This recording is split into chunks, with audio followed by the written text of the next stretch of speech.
سلام متابعي قناة وصفة، كنشكركم على المتابعة وعلى المشاهدة ديالكم للفيديوهات ديالي، وكنعتذر على أنني تعطلت باش نلوح فيديوهات في القناة، ولكن كان السبب وفاة فرد من الأسرة ديالي. كنتمنى أنكم تدعوا ليه بالرحمة والمغفرة. أما الفيديو تاع اليوم فغنقدم لكم حسوة بالأعشاب اللي كتجي رائعة، خصوصا في هذا البرد. طيبوها وتفطروا بها فكتجي رائعة جدا، فهي كتدفي الذات.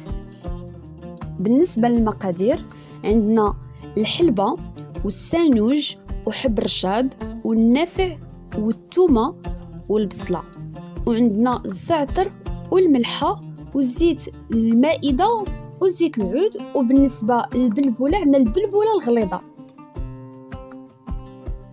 هادو من المكونات البلبولة بالأعشاب، كتجي رائعة جدا. هنا ديجا كنا درنا ماء مغلي، يعني هنا عندنا ماء مغلي ضفنا عليها البلبولة،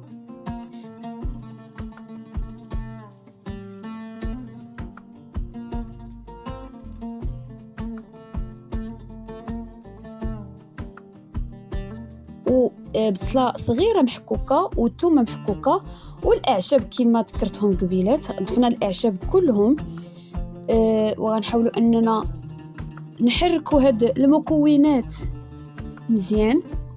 غادي نضيفوا الملحة أيضا حسب الذوق كما كتلاحظوا، وغادي نحركوا هاد المكونات.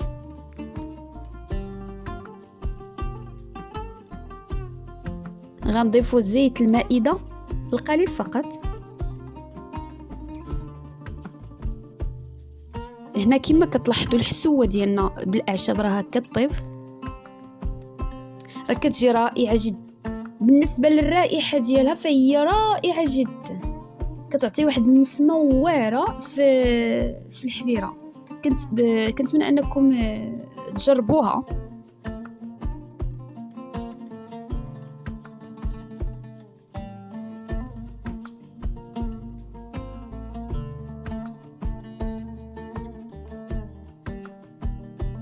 هنا غنضيفوا زيت الزيتون ايضا. بالنسبه لزيت الزيتون حتى ما كنضيفوهاش من الاول حتى الاخر باش ما باش ما كتحرقش لينا.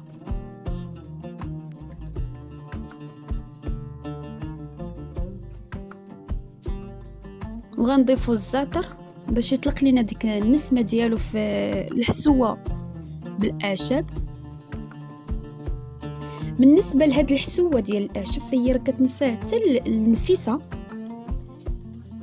فهي رائعه جدا حيت هي كتدفي الذات من البرد، انكم تفطروا بها خصوصا المناطق اللي فيهم البرد، يعني فيهم البرد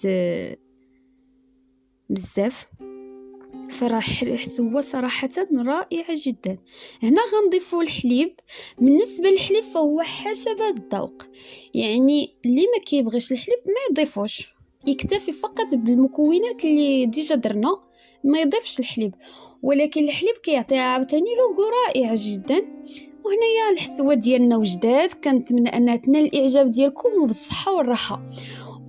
وغادي نعاود نذكركم انكم ما تنساوش تدعموا قناه وصفه تشتركوا فيها، ولما لا تدعموا وتبارطاجيو القناه مع الاحباب ديالكم. وكنشكركم على المشاهده، وان الفيديوهات ديالي ولاو كيحصلوا على مشاهده عاليه. انا كنشكركم بزاف. شكرا، وكنتمنى انكم تدعموا قناه وصفه، وما تنسونيش من البارطاج وتابوناو في القناه ديالي. وشكرا، الى اللقاء، الى فيديو اخر. كنتمنى انه ينال الاعجاب ديالكم.